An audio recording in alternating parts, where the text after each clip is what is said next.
Que Dios pueda bendecirles, mis queridos amigos. En estos momentos quiero invitarles para que oremos e invoquemos la presencia de nuestro Padre Celestial. Señor nuestro, queremos suplicar la bendición de tu Espíritu, que al abrir la palabra podamos crecer ricamente. Gracias por darnos la oportunidad de congregarnos y de unirnos para escudriñar tu palabra. Gracias porque tu Espíritu Santo nos sigue iluminando para tomar decisiones correctas. Gracias porque no tengo la menor duda que toda persona que estará conectada con nosotros será ricamente bendecida. Oramos en el nombre de Jesús. Amén y amén. Muy bien, sean todos muy bienvenidos y ahora vamos a dedicarnos a estudiar la palabra de Dios. El tema de esta hora se titula El que hace la voluntad del Padre. Yo quiero invitarte para que tomes la Santa Escritura y vayas conmigo al Evangelio de San Mateo, al capítulo 21 y versículo 28. Así que Jesús va a contar una historia para ilustrar el punto que yo quiero dedicar tiempo en esta hora. Así que la palabra dice en San Mateo 21, 28, pero ¿qué os parece? Un hombre tenía 2 hijos y acercándose el primero le dijo, hijo, ve a trabajar a mi viña. Y él le dijo, no quiero. Pero después, sintiendo arrepentimiento, fue a trabajar. Y acercándose al otro le dijo de la misma manera y respondiendo le dijo, sí, padre, voy. Pero a la hora llegada no fue. Entonces Jesús preguntó, ¿cuál de los 2 hizo la voluntad del Padre? Y ellos dijeron, el primero. Así que este asunto de hacer la voluntad del Padre es muy importante.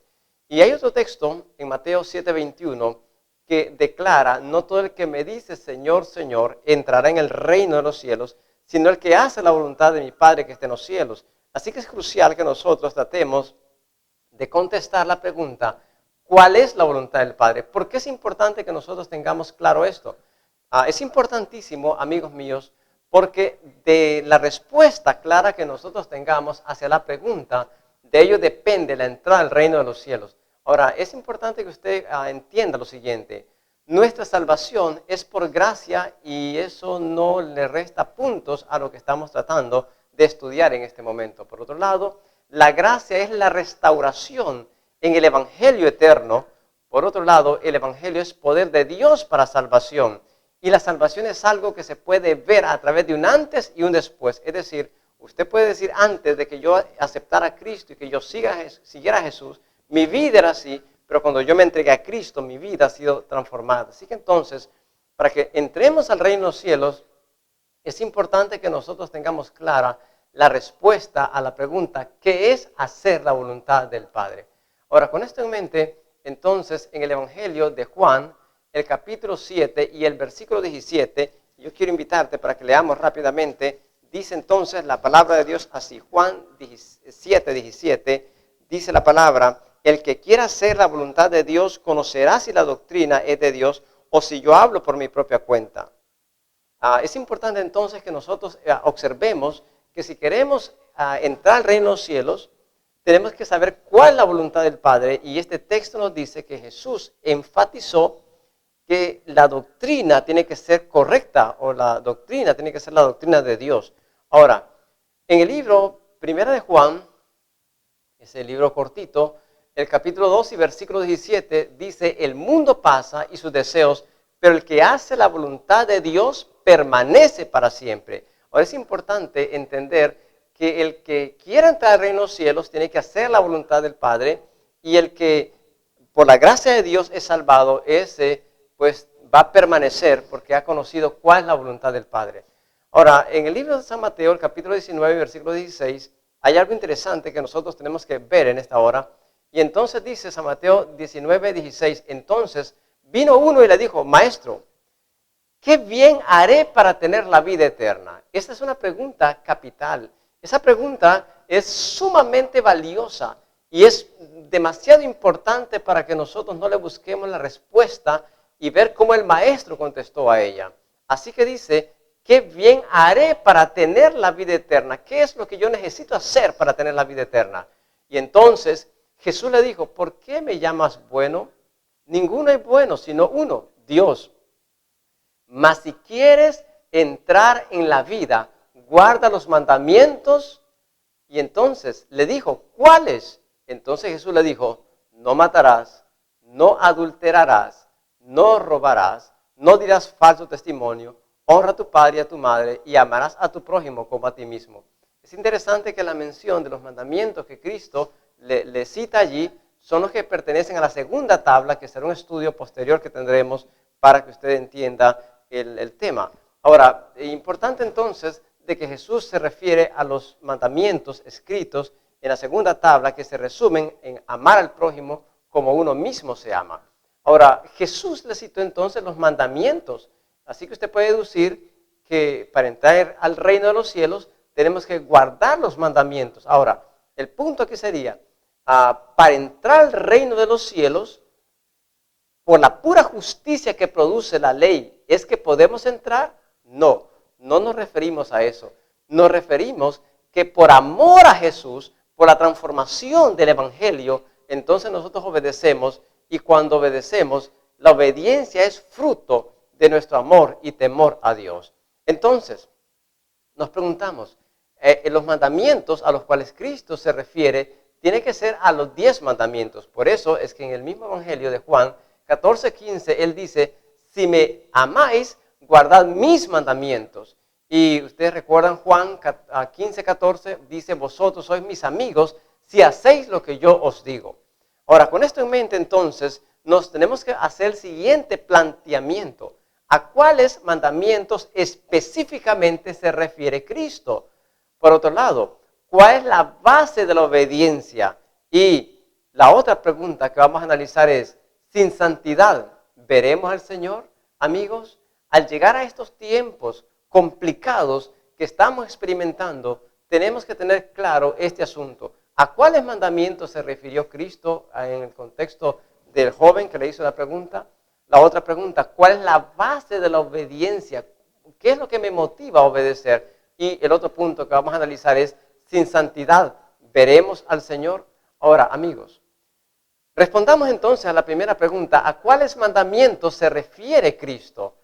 Y entonces yo quiero invitarte para que leamos la palabra de Dios en el libro de Deuteronomio, el capítulo 4 y el versículo 13. Entonces la palabra de Dios dice, y Él os anunció su pacto, el cual os mandó poner por obra los 10 mandamientos y los escribió en 2 tablas de piedra y escribió en las tablas conforme a la primera escritura los 10 mandamientos que Jehová os había hablado en el monte de en medio del fuego en el día de la asamblea y me las dio a mí. Ahora, entonces es interesante que Jesús se refiere realmente a los 10 mandamientos. Si usted quería buscar un texto bíblico que diga que son 10 mandamientos, Deuteronomio 4:13 nos dice que son 10 mandamientos, incluyendo el versículo 4. Ahora, sigamos leyendo. Dice el siguiente versículo de Deuteronomio 4:12, ahora pues Israel, ¿qué pide Jehová de ti? Esto es importantísimo. ¿Qué es lo que Dios pide? Y lo que pide ahora es lo mismo que pedía antes. Así que dice, ¿qué es lo que Dios pide? Bueno, que temas a Jehová tu Dios, que andes en sus caminos, que lo ames, que sirvas a Jehová tu Dios con todo tu corazón y con toda tu alma, y que guardes los mandamientos de Jehová y sus estatutos que yo te escribo hoy para que tengas prosperidad. Así que si usted observa, estamos hablándonos que Cristo hizo énfasis que tenemos que obedecer estos mandamientos y ya hablamos que son los 10 mandamientos. Ahora sigamos viendo. En el libro de Proverbios, el capítulo 4 y versículo 4, está razonando Salomón y Salomón dice, y él me enseñaba y me decía, retenga tu corazón mis razones, guardas mis mandamientos y vivirás. Así que este texto es iluminador para nuestro estudio que estamos desarrollando, porque él dice, guarda mis mandamientos y vivirás. Pero ahora, mire en el libro de Eclesiastés, Eclesiastés él lo escribe al final de su vida, así que Salomón está diciendo en el capítulo 12, versículo 13, el fin de todo discurso hablado es este, teme a Dios y guarda sus mandamientos, porque esto es el todo del hombre. Así que si usted observa, en estos 2 textos bíblicos está diciendo que para tener la vida, para que yo tenga vida, yo tengo que obedecer estos mandamientos y debo de temer a Dios y entonces ese temor me lleva a que yo obedezca los mandamientos que nuestro Padre nos ha dicho. Ahora, mis queridos amigos, avanzando con nuestro estudio, en el libro de Apocalipsis 14:12 dice, aquí está la paciencia de los santos. Es interesante que este versículo que estamos viendo está en el contexto de la gran predicación, porque está antes de eso usted encuentra el mensaje de los 3 ángeles. Así que dice que ahí está la paciencia de los santos, de los hijos de Dios, y son puntualizados como los que guardan los mandamientos de Dios y tienen la fe de Jesús.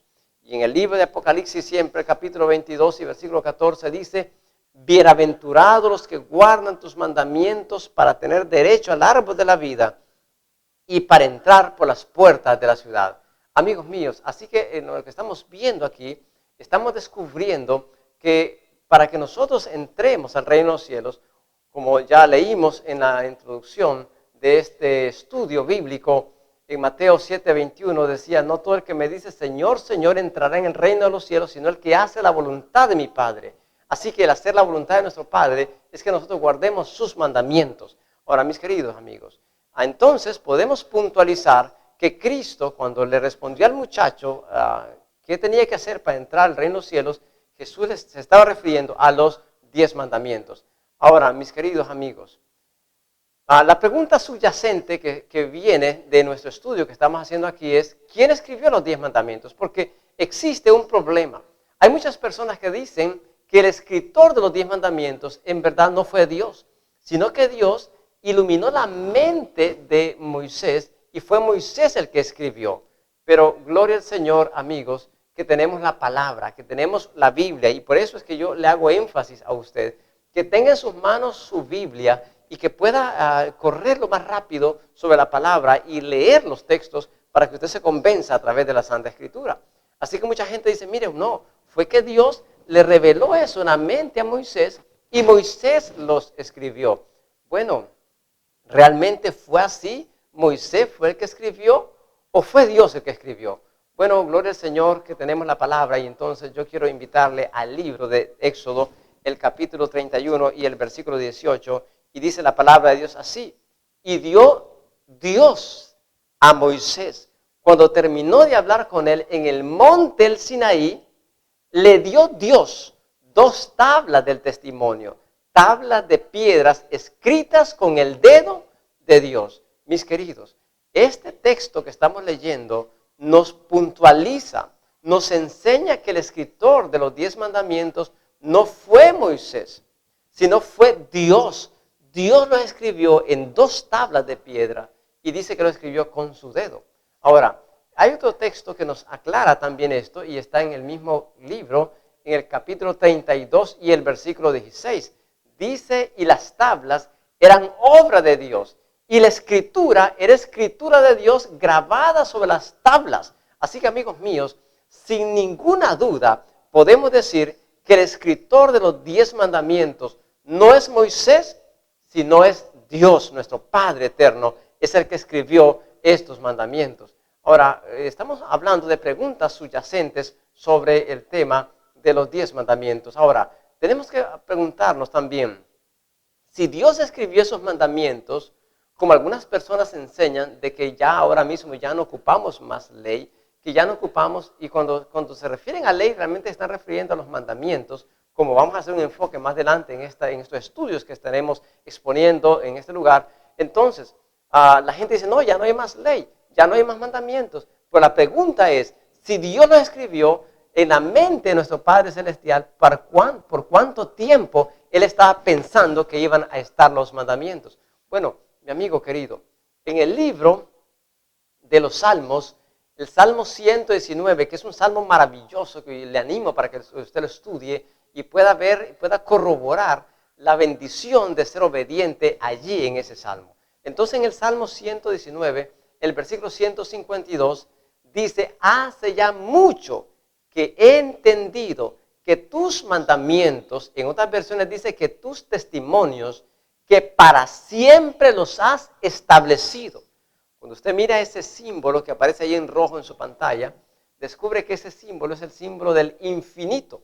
En verdad, amigos, los mandamientos son una copia exacta de una ley que Dios también tiene en el cielo. Y ese es un tema que estaremos exponiendo también un poco más adelante. Así que amigos, cuando Dios escribe los mandamientos, Dios está pensando que se pueden cambiar. No, no se pueden cambiar. Ahora, avancemos un poco más.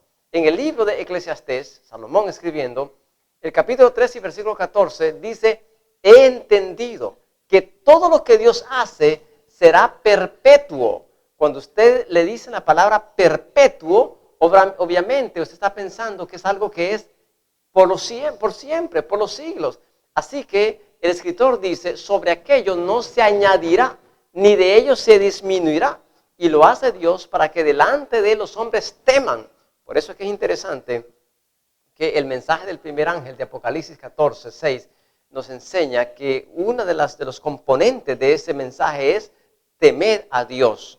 Y será un estudio que tendremos un poco más adelante. Pero es interesante entonces mirar que los mandamientos, cuando Dios los escribe, Dios no piensa que se van a cambiar. No, Él dice que es algo perpetuo, no se pueden cambiar. Y en el libro de San Mateo, Jesús, cuando Él está exponiendo el magistral sermón del monte, entonces Él hace un énfasis y Él enseña un poco sobre la importancia de la ley. Por eso es que Mateo 5:17 dice, no penséis que he venido para abrogar la ley. Quiero hacer un paréntesis aquí, hermanos. La ley es un término para designar los 5 libros, los primeros 5 libros de la Biblia. Pero en esa frase, la ley, también contiene los 10 mandamientos. Y entonces Jesús dice, yo no vine para terminar esos libros donde está la santa ley. Yo no he venido para abrogar. Y él dice, tampoco he venido para quitar los profetas. Y entiéndase, profetas mayores y profetas menores, lo que ellos escribieron. Así que Jesús dice, yo no he venido para abrogar la ley, para quitar la ley, para abrogar la ley de los profetas. No he venido para quitarlos, sino para cumplir. Ahora es interesante lo que Jesús enseña en el versículo 18. Porque en el versículo 18 él dice, de verdad les digo que hasta que pasen el cielo y la tierra, ni una jota, ni una tilde pasará en la ley hasta que todo se haya cumplido. Ahora, si tú miras y ves el cielo, eso significa que la ley de Dios no ha sido cambiada. Si estamos parados en este planeta y estamos sobre esta tierra, significa que la ley de Dios no ha sido cambiada. Porque el propósito de Dios es que no sea cambiada. Ahora, mis queridos, en el libro de los Salmos, el Salmo 50 y el versículo 6 dice, los cielos declararán su justicia porque Dios es el mismo juez. Qué interesante. Ahora, mis queridos, ¿saben ustedes que ahora mismo la gente está miedosa y la gente está con mucho estrés? Hay muchos problemas, las noticias, uno observa muertos, uno observa problemas, violencia. Y amigos, esto es producto porque la gente no quiere obedecer los mandamientos de Dios. Y eso incluye a muchas personas que son sinceras, que están en las iglesias, pero sus enseñadores, sus pastores, sus ministros, no les enseñan la verdad, no les enseñan todo el contenido del evangelio. Así que saben, mis amigos, antes de que Cristo venga en gloria, antes de que nosotros tengamos el privilegio de ver a nuestro Señor viniendo en las nubes del cielo, vamos a ver, antes de eso, vamos a ver en el cielo los 10 mandamientos. Y entonces la gente va a decir, era cierto, allí están los mandamientos, allí van a estar expuestos en una enorme pantalla, allí estarán los mandamientos. Y la gente va a decir, era cierto, pero para muchos será demasiado tarde. Mis queridos, es importante que nosotros entendamos que los mandamientos de Dios son inalterables, que los mandamientos de Dios permanecen para siempre. Ahora, con esto en mente entonces que hemos hablado, vamos a ver la otra pregunta, porque la otra pregunta que subyace de la que estamos viendo de la perpetuidad de la ley de Dios es ¿qué función tienen los mandamientos en el plan de salvación? Porque podríamos equivocarnos como los fariseos que pensaron que por la obediencia estricta a los mandamientos, producto de la justicia de ellos mismos, se salvarían. Pero Jesús dice, no, ustedes necesitan una justicia mayor que esa. Y amigos, entonces observemos la respuesta a la pregunta, ¿qué función tienen los mandamientos en el plan de la salvación? Mis queridos amigos, en el libro de Romanos, el capítulo 7 y versículo 7 dice, ¿qué pues diremos? ¿La ley es pecado? No, en ninguna manera. Pero yo no conocía el pecado, sino por la ley, porque tampoco conocía la codicia si la ley no dijera, no codiciarás. Ahora, amigo, mi querido amigo, la ley nos señala el pecado. ¿Sabe? La ley funciona como un espejo. Cuando usted salió de su casa para estar congregado ahora mismo, lo último que usted hizo probablemente fue mirarse en un espejo, y al mirarse en el espejo probablemente descubrió que tenía, digamos, una cosita aquí. Así que usted mira, usted lo miró en el espejo, pero el espejo él no extendió la mano, no, el espejo solamente le enseña que hay un problema. Así que usted va, se lavó la cara y corrigió. Así que entonces la ley a nosotros nos señala el pecado, y eso es muy importante. Entonces, la ley dice que hay pecado, y si hay pecado significa que hay pecadores, obviamente. Y amigos, si hay pecadores, entonces se necesita un poderoso Salvador, y ese no es otro que Cristo Jesús. Y entonces, amigos, mire qué interesante, mire lo que pasa acá. Si hay ley, entonces nos enseña que existe el pecado. Si hay pecado, hay pecadores. Si hay pecadores, entonces se hace necesario un Salvador, y ese Salvador se llama Cristo, que murió en la cruz del Calvario para pagar la deuda de todos nosotros los pecadores. Ahora, entonces, es importantísimo que entendamos que la muerte de Cristo en la cruz del Calvario valida la ley de Dios. Es decir, si la ley se pudo haber cambiado, entonces no hubiese sido necesario que Cristo derramara su sangre en la cruz del Calvario y muriera en la paga del pecado. Mis amigos, la muerte de Cristo nos enseña que la ley de Dios es eterna. Ahora, entonces, avancemos y observemos la otra pregunta que estamos viendo, y sería la segunda sección de nuestro estudio. ¿Cuál es la base de la obediencia? ¿Por qué tenemos nosotros que obedecer al Señor? ¿Y qué nos motiva a obedecer? Pues bien, el libro de Juan, el capítulo 14 y el versículo 15, Jesús dice, si me amáis, guardad mis mandamientos. ¿Sabe, mi querido amigo? He sido testigo muchísimas veces de ver personas, especialmente muchachos, que se enamoran. Y tal vez ellos antes no se peinaban, tal vez antes ellos no se arreglaban, sus zapatos andaban en un desorden. Pero cuando ellos se enamoraron, su vida cambió. Resulta que ahora se peinan, que se echan loción, que arreglan sus zapatos y que andan impecables. ¿Qué hace que cambie? El amor. Por eso es que Jesús dice, si ustedes me aman, entonces guarden mis mandamientos.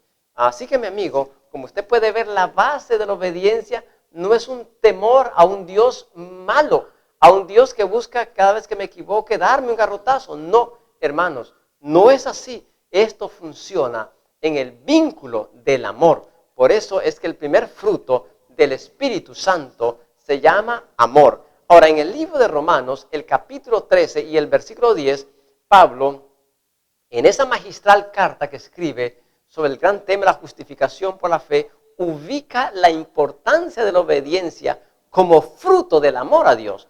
En Romanos 13:10 dice, el amor no hace mal al prójimo. Así que el cumplimiento de la ley es el amor. Mis queridos, si nosotros amamos, nosotros no podemos hacerle daño a las personas. Si tú amas a tu vecino, serías incapaz de robarle. Si tú amas a tu esposa de todo corazón, serías incapaz de pagarle mal. Si tú amas a Dios, no te haces otros dioses porque tú lo amas. Así que entonces, el cumplimiento de la ley, dice aquí el apóstol Pablo, es el amor. Ahora, mira este otro texto bíblico que nos ilustra este asunto. En el libro de Romanos, el capítulo 6 y versículo 22, ilustra el proceso maravilloso como Dios nos llama de antes ser pecadores a un proceso de santidad. Dice Romanos 6:22, mas ahora que habéis sido libertados del pecado y hechos siervos de Dios, tenéis por fruto la santificación y como fin la vida eterna. Ahora es importante entonces de que usted observe que la Biblia dice que antes nosotros éramos siervos de Satanás. Pero ahora Cristo nos ha libertado y somos siervos de Dios. Pero mire, en el primer caso éramos siervos no necesariamente a nuestra voluntad, sino contrarios a nuestra voluntad.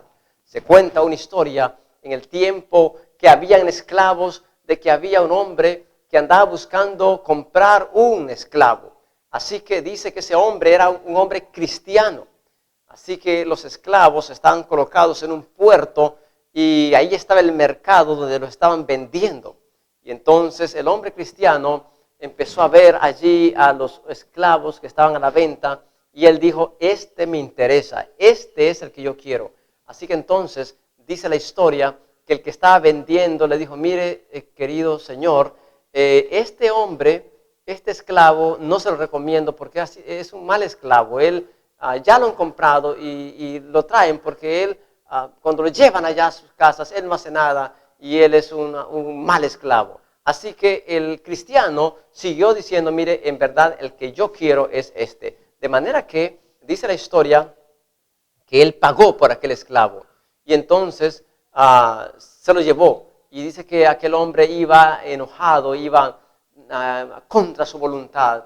Y cuando llegaron a la casa del cristiano, el cristiano vino y agarró al esclavo y entonces le soltó las cadenas y le quitó unos grilletes que andaban en los pies y entonces le dijo, mira, esclavo, voy a llevarte donde tú vas a vivir. Y entonces lo llevó a un cuarto impecable, maravilloso, lindo. Y entonces aquel hombre que fue vendido como esclavo estaba asustado, que no cabía en su mente porque a él nunca lo habían tratado así.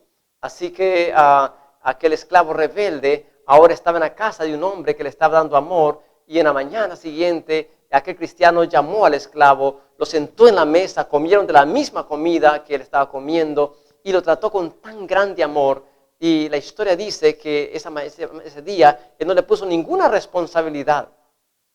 Así que al final de la tarde aquel esclavo lleno de tanto amor, de tanto cariño, fue llamado por su amo y el amo le dijo, mira, quiero decirte lo siguiente, yo te compré para darte libertad y tú eres libre, puedes irte para donde tú quieras. Y entonces dice que aquel antes esclavo le dijo, mire, querido amigo, en verdad yo no tengo otro lugar donde ir y no he encontrado otro lugar donde me traten con tanto amor.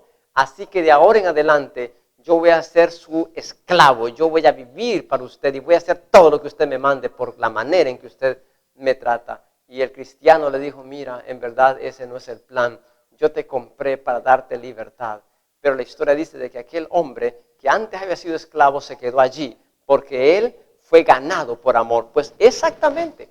Romanos 6:22 dice que fuimos libertados del pecado y ahora somos siervos de Cristo. Antes éramos malos, antes perversos, antes malos, pero la gracia de Cristo nos ha transformado y por amor al que pagó en la cruz nuestro pecado, amigos, nos hemos decidido ser siervos de Cristo porque lo amamos y entendemos lo que Él pagó por nosotros. Así que entonces, como dice la palabra, finalmente tenemos el fruto y el fruto se llama la santificación y como ya también la palabra de Dios nos enseña en el libro de Hebreos 12:14 que sin santidad nadie verá al Señor. Ahora, mis queridos amigos, esa es la otra parte que vamos a ver.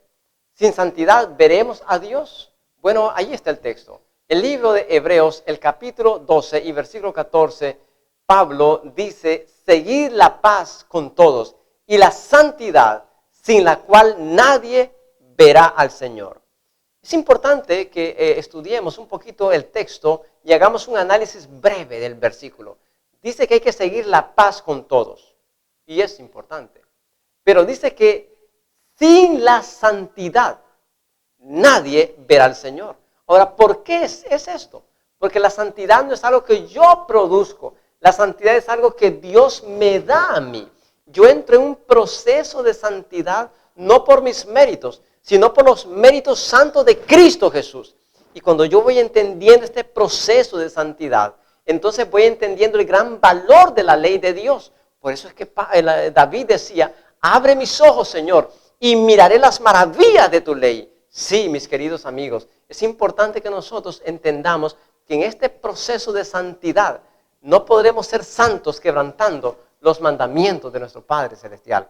Ahora, mis queridos, la Biblia enseña que los mandamientos a los cuales Cristo hizo referencia son los 10 mandamientos. Y estos mandamientos tienen cierta lógica. Estos mandamientos tienen ciertos principios y vamos a ver eso. Mire, son 10 mandamientos y vamos a seguir estudiando y usted se va a dar cuenta que enfrentamos un grave problema porque ahora la gente, algunos dicen que ya no hay que obedecer ninguna ley, otros dicen que bueno, en verdad hay que solamente 9 y que hay uno que no se tiene que obedecer, pero será un estudio que tendremos posteriormente por este mismo medio. Ahora, mis queridos amigos, hay una matemática, les decía, en los mandamientos. Mire, en la matemática del hombre, cuando usted tiene 10 lempiras y usted compra un confite en un lempira, a usted le van a dar el confite y le tienen que dar devuelto 9 lempiras. ¿Es correcto? Porque 10 menos 1 es 9. Eso es matemática del hombre. Eso es una ecuación común y eso es correcto. 10 menos 1 es 9. ¿Estamos de acuerdo? Pero sucede que en la matemática de Dios las cosas son diferentes. En la matemática de Dios, 10 menos 1 es 0. Mis queridos, ¿por qué decimos eso? Porque Santiago 2:10 dice, porque cualquiera que guardare toda la ley, pero ofendiere en un punto, se hace culpable de todos. Ah, mi amigo querido, imagínese que usted está subiendo una escalera y en esa escalera hay 10 peldaños, así que usted va subiendo y supóngase que usted por las cosas de la vida, cuando está en el número 8, se cae, se revienta ese peldaño. Pregunta, si se cae de ese, significa que se cae de todos, ¿verdad? Entonces lo mismo pasa aquí. La Biblia dice, para cualquiera que guardare toda la ley, pero ofendiera en un punto, se hace culpable de todos. Mis queridos amigos, nosotros tenemos que entender que esto es todo o es nada. Ahora, es importante entonces que observemos lo siguiente. En la Biblia encontramos que el que hace la voluntad del Padre es el que se va a salvar. Y la voluntad del Padre es que guardemos sus mandamientos. Ahora mire, ahora que usted sabe cuál es la voluntad del Padre, y la voluntad del Padre es que guardemos los mandamientos, entonces tú estás ahora determinándote si harás caso a Dios o si no harás caso a Dios. Y yo quiero ilustrarte, mi hermano. Es importantísimo de que tú decidas obedecer a Dios. Sí, permítame ilustrarte lo que te estoy diciendo. Cuenta la historia de un padre que tenía un niño precioso, un niño lindo, y entonces en una ocasión ese papá le compró una bicicleta al niño. Así que el niño paulatinamente aprendió a andar en bicicleta y se hizo un gran ciclista, tremendo, habilidoso corredor en la bicicleta. Una tarde su papá lo llevó al parque de la comunidad y en el parque de la comunidad había una parte, un redondel así de cemento, donde mucha gente que andaba en patines, otros que andaban en bicicleta, iban a dar vueltas allí. Así que esa tarde no había nadie y el niño estaba solo con su padre y le dijo a su papá, papi, mira, he aprendido a ser un tremendo ciclista y he aprendido a hacer cosas increíbles. Así que le dijo, mira papi, siéntate en esta banqueta mientras yo te demuestro las habilidades que he aprendido en mi bicicleta.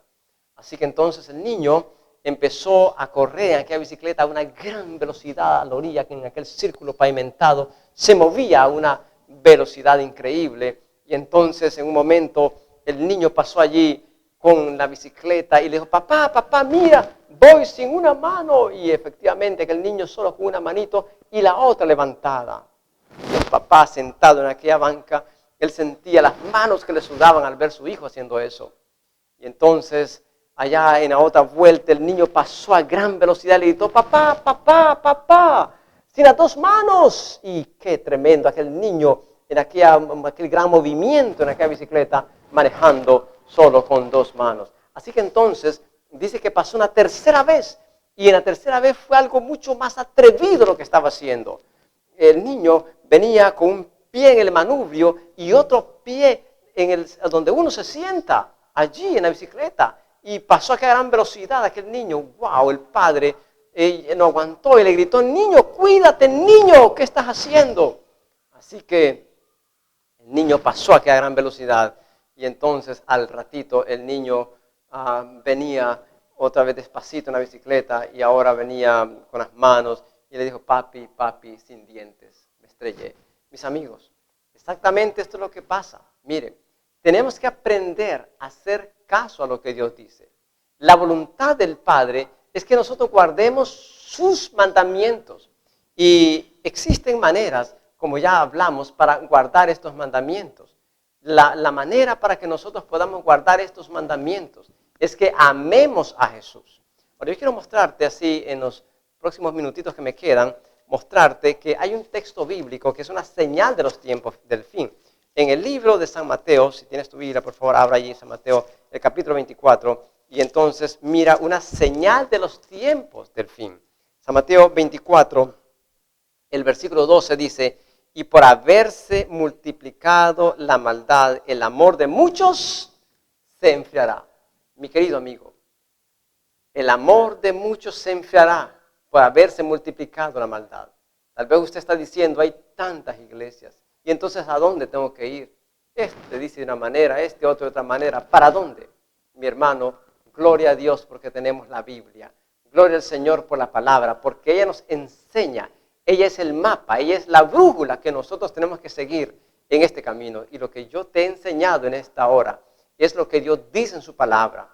Mi querido, la invitación en esta hora es que tú hagas lo que dijo Juan 14:15, lo que Cristo enseñó allí. ¿Y qué es lo que Cristo enseñó? Él dice, si me amas, si tú me amas, entonces guarda mis mandamientos. Mi querido, mi amigo que me estás viendo, en el nombre de Jesús, y ustedes que están aquí, quiero invitarles, amen a Jesús. Cuando ustedes amen a Cristo de todo corazón, entonces sus vidas serán moldeadas y sus vidas serán sometidas en esa gracia y estará en ese proceso de santidad, porque como ya estudiamos, sin santidad nadie verá al Señor. Amigos, pero la base de toda esta obediencia no es por temor, sino es por amor, porque yo amo a Cristo, porque entiendo que la salvación no es lo que yo hago, sino lo que Cristo ha hecho por mí. Y como yo soy un buen siervo de Él, por amor, obedezco sus mandamientos. Que Dios te bendiga y que el Espíritu Santo te ayude a tomar decisiones entre lo falso y lo verdadero.